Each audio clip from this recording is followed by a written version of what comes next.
Well, there were a lot of racism, obviously, that existed after the war. And when we first moved into Beacon Hill, and I attended Beacon Hill School at that time,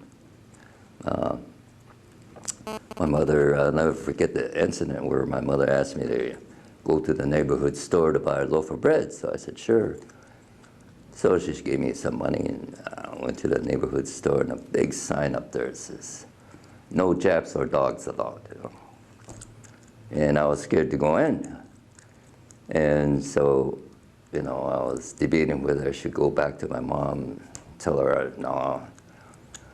But I just walked in there, and well, the proprietor couldn't tell whether I was Chinese or Japanese because there were quite a few Chinese living up Beacon Hill at that time.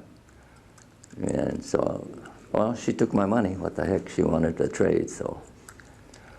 But in high school, I remember there were snide remarks as I was in my locker taking out my textbook that, kids were coming back and forth behind my back.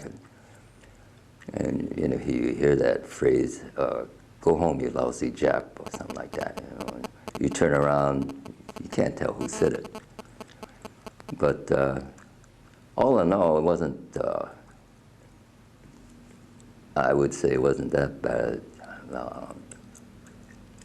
in high school, but the neighborhood was somewhat iffy. Our neighbors up there on Beacon Hill at first resented the fact that we were Japanese, and they happened to be, one of them happened to be a police officer, and he was about 6'1", and I'll never forget that. My oldest brother was out there washing the car, and the neighbor came out and called him a dirty Jap. And next thing you know, that neighbor was on the ground because my brother was a black belt in judo. Ever since then, we became very good friends. Yeah. And I'll never forget that time. My brother also played, the oldest one that was drafted, he used to play baseball. And they had the Nisei Vets team, baseball team, and one time they were playing against a Sandpoint Naval Station baseball team.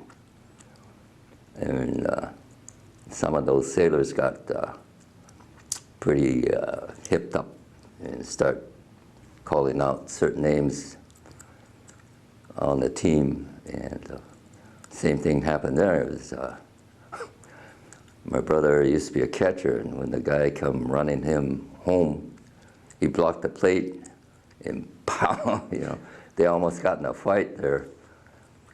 But anyhow, they did in fact get in a fight. And as always, most of the guys, the Japanese Americans, either took judo or kendo. I myself took judo.